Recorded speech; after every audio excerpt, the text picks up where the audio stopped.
Jelly Roll, the country star, lost 275 pounds recently without GLP-1 drugs like Ozempic, Wegovy, Manjaro, whatever else fuck their stupid names are. Now that's badass. But I will admit, I didn't know who the fuck Jelly Roll was before before looking into this. Based on his silly name and the face tattoos, I thought he was a rapper, but he sings country. He straight up sounds like a cowboy. Good for him. And he went from 540 pounds in, starting from, I think, COVID to 265. At my heaviest as a teenager, I weighed 244 pounds. So while I lost 100 pounds, he lost all of me when I was at my fattest as an obese teenager. That's pretty cool. Now, the reason I'm bringing this up is because he did not take GLP-1 drugs, even though pretty much everyone was telling him to do it. We're in the age of these GLP-1 drugs, fucking Ozempic and shit. For celebrities, it's just part of the conversation. Either they're on it, they're lying about it, or they lost weight naturally and they're accused of using it. So no matter what, it's just part of the conversation. It's so common, and if you have a bunch of money, who gives a shit? Go for it. Fucking yeah, take drugs, inject, and then they got a pill now. So it's just a default assumption, and it sucks personally because now I see a celebrity they lost a bunch of weight. I'm like, oh, good on them. I think in my head, damn, they probably used drugs, didn't they? Because they were fat for a long time and they just lost a lot of weight. So I don't know. I can't tell. Did they make a legit change or not? Like one of my favorite bands of all time, The Offspring, the lead singer Dexter Holland, another musician here. He was kind of chunky for a while there, but he recently lost weight. He's looking good. Now, I think he was losing the weight before these drugs became very popular, but I don't fucking know anymore. I don't know. I don't know how he did it. But I know how Jelly Roll did it. And I think it's worth talking about. What's also worth talking about is how cool it is to subscribe to me. So what changed everything for the weight loss for Jelly Roll here is that he treated this obesity and this food issue as an addiction. Now, right away, I can imagine some people are thinking, treating food like an addiction, that's so unhealthy, it's terrible for mental health. You need food to live. Thinking about it in an unhealthy way is super bad, blah, blah, blah, blah, blah. If you're 30 pounds or more overweight, shut the fuck up for a second. There's something to this. Now, yes, this guy got on metformin, which is an older drug for specifically insulin stuff. It doesn't limit your appetite like the other drugs do, so I don't really consider that cheating in that way. And yes, he had a chef, nutritionist. Help, of course. But I'll tell you, none of that matters if you don't work on the internals. And that's what he was doing when he treated this as an addiction. He asked himself, like when he's looking at this whole situation, he's asking himself, why was he eating? What was he eating for? This is different for some people, but a lot of time, and for Jelly Roll here, it was shame. He said, and I quote, "Shame is the exact thing that will send me right back into the pantry. It's the same thing that sends an alcoholic right back to the bar." As someone who used to be obese as a teenager, I can relate. There are many times I felt shame. I'm a fat, fucking, disgusting goblin. So I guess I'll just eat, because eating it lets me have tasty food. I can hide in my room and eat some more if I want. Can't be shamed if you're in your room. But it looks like Jelly Roll here had it worse, because he was over 500 pounds. He said once he started treating the food as an addiction, that's when everything changed for him. So he went to meetings just like, Alcoholics Anonymous does if you're a big drinker. You got a sponsor, someone to keep him accountable, which is really hugely helpful. Wink. Check the description if you need some of that. And he did emotional work, which is the most important part of any addiction, honestly. Now, I've looked into the psychology of addiction over the past few years in terms of technological usage, whether it's phone usage, social media, pornography, stuff like that, and drugs and food. It's really similar. They're really similar in terms of what they do to the brain. Now, for hard drugs, I think there's an extra aspect to it where it actually affects your brain chemistry. So don't quote me on those specifically, but the other non-hard drug stuff, they're all really similar, including smoking. Is smoking a hard drug? I don't know. I don't think so. Anyway, it might relate to the hard drug stuff too. It might have the same stuff, but in my research on this, I found this. What would you call this? This kind of mindset frame from this guy named Alan Carr. He has a thing called the Easy Way method, which has been adjusted into different addictions other than smoking, which is what it was originally developed for. It's been adapted for eating a bunch of sugary shit, smartphone stuff, finances, I think, a bunch of stuff. I highly recommend, if you have an issue with any of the things I mentioned, find one of those books. I think the one for porn is called Easy Peasy, but mostly is the Easy Way method for most of these things. I'm going to clunkily summarize the mindset behind it, and then maybe it'll be helpful for you. Maybe it'll make you want to read it. But basically, for a lot of these addictions, and I will say food is an extra special case along with smartphone stuff because there is a great use in them. Food, you need to live. Smartphones, they have a fucking phone feature. Communication, if you actually use it for that, is really helpful. So there's a bit of a fine line here. It's a bit more challenging for those, but the mindset still applies. So for pretty much all addictions, the reason why you got onto it is it could vary. Peer pressure, just tried it, whatever it is. But no one ever starts an addiction because they needed that thing that they then became addicted to, right? They just got on it for whatever reason. It doesn't really matter. But from that point on, let's just say sugary shit in this case. It kind of hijacks some chemicals in your brain to make you feel super extra good for the first time anyway. And then, basically in a non-scientific way, it lowers your base happiness going forward. So much so that you're like, I don't like this. I want that thing again. I want the sugary shit again. You go for it, and then it makes you feel a bit better. But here's the thing. It's not actually making you feel better. It's distracting you from the bad feeling, the lowered baseline that the previous use caused. And the example given in the Easy Way method is one that it's stuck with me to this day. It's really good. It's the same thing as wearing tight shoes all day just so you can get the relief of when you take them off. So you're eating sugary shit, you're smoking, whatever it is. You're putting on tight shoes so you can, feel better when you take them off. Now, in this case, taking off the shoes is essentially using the sugary shit, but then you immediately put them back on. So then you can feel bad, and then later you can take them off very temporarily by using the sugary shit or whatever it is, and then you put the shoes back on. So you can feel bad for the majority of the time. So as you can see, the solution here is to stop fucking doing it, right? Easier said than done. That part is a bit challenging, just a little bit. Mentally, you built up the habits, this kind of reliance on this thing.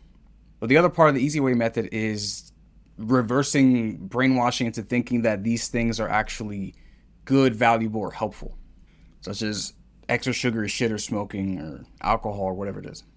And part of what the method does is it goes through in objective in detail of why these things are not great for you, especially since they're causing you suffering. I'm not going to get into those because those differ per whatever you're addicted to. But essentially, you go through these explanations and these observations, and you realize it's not really valuable to you. And once you realize that certain things are not valuable to you, you don't care if you have to give it up.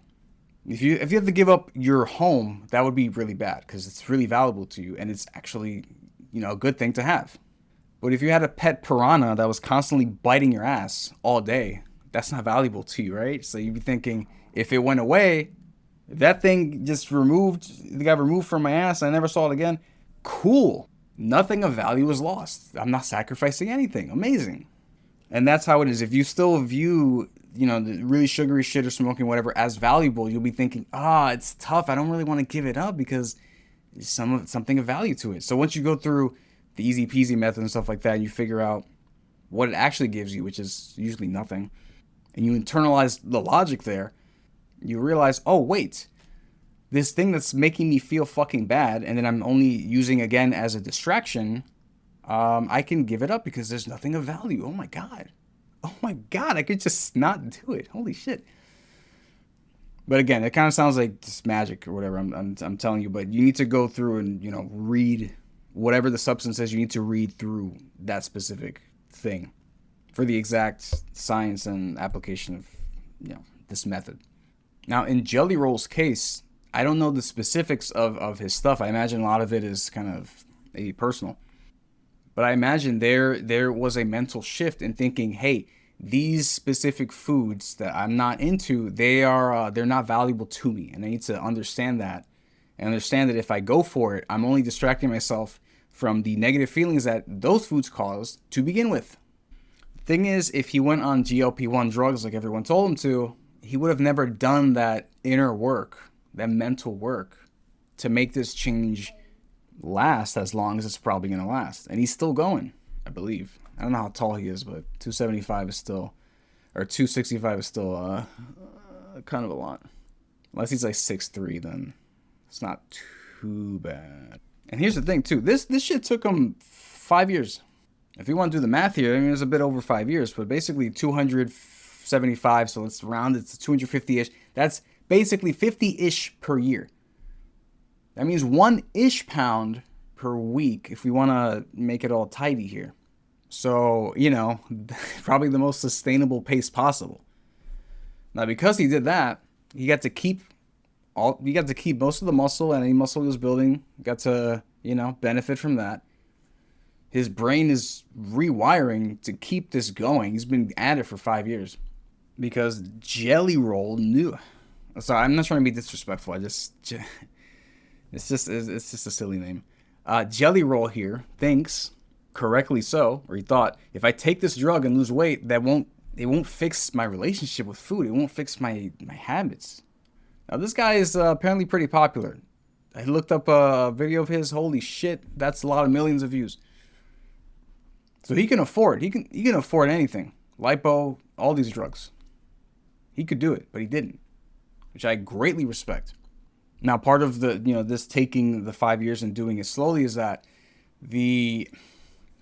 your body has time to adjust. So, his case is a bit different. He lost a shit ton of weight, so he's still gonna have a bunch of extra skin, loose skin, and he stated that he's gonna get surgery for that. It's up to him if he wants.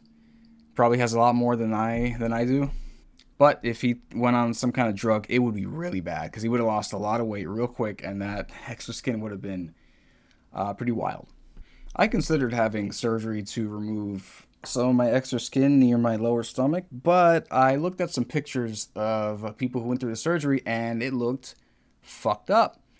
No offense to anyone who's gotten it. It looked like a kind of a weird C-section situation. I'm thinking, I'd rather just have a bit of extra skin. Now, this was years ago. Maybe the procedure has gotten a lot better. It looks way better. I don't know. But honestly, the situation for me, it's not really bad enough for me to go for surgery for that. It's just not that level.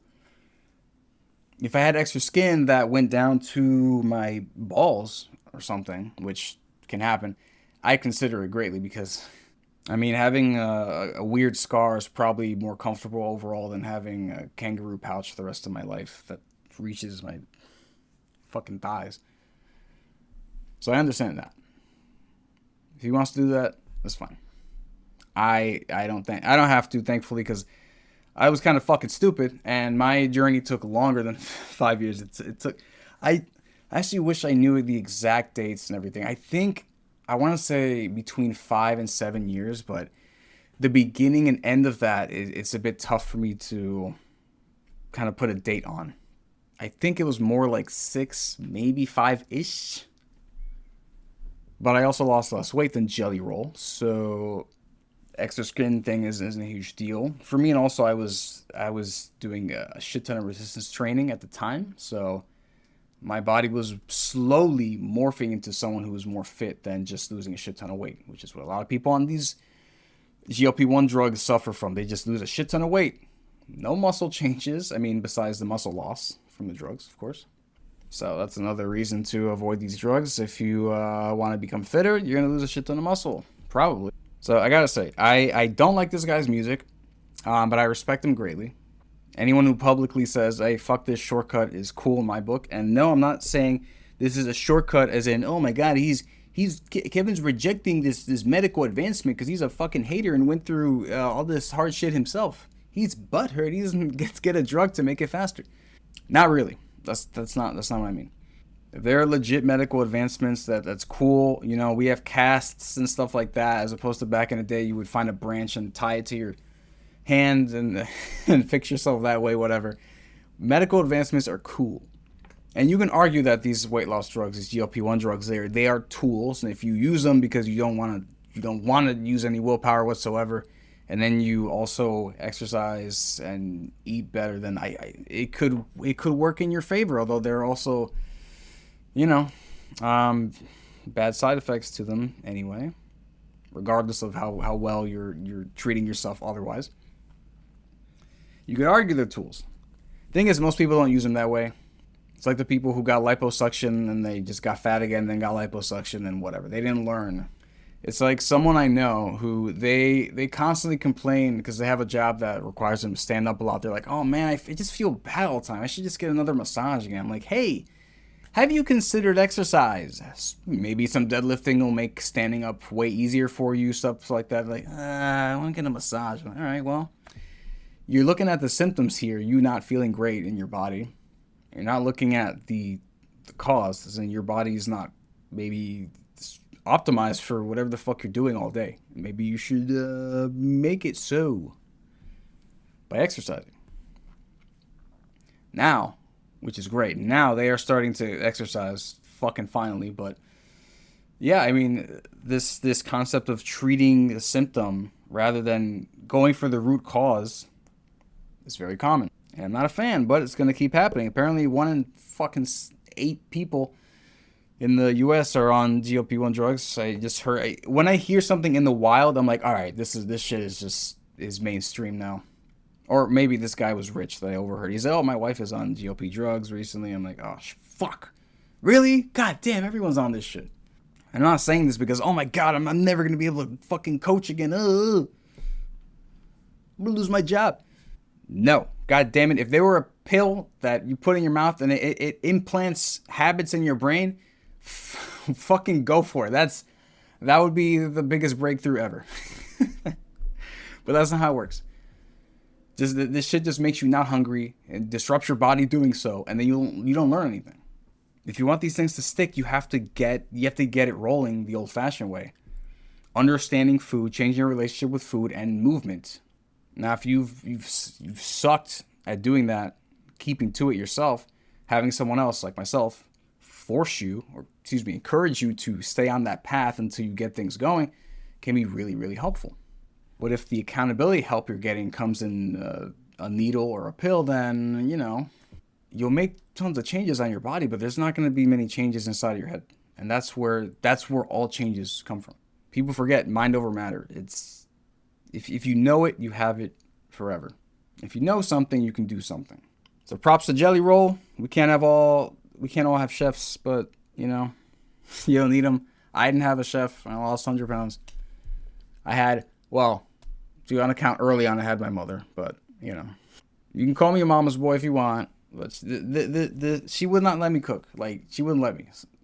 So what the fuck am I supposed to do? Anyway, when I moved out on my own, still had to keep track of my own food. I did that myself. It wasn't pretty, but I did it. So you don't need a chef to lose all this weight. You don't. But having support, like Jelly Roll went to these meetings and having sponsors or whatever, that could be helpful too. Knowing that you're not alone can do wonders. Friendship is the best drug. I'm sorry. But seriously, having someone push and support you is absurdly helpful. If when I asked my mother, hey, can you do some of these swaps so, we consume less calories? If she said, no, get fucked, then I would be in a different place early on in my life. So I appreciate that. Let me know, are you one of the 1 in 8 Americans on fucking drugs? Let me know in the comments. All right, see you next time.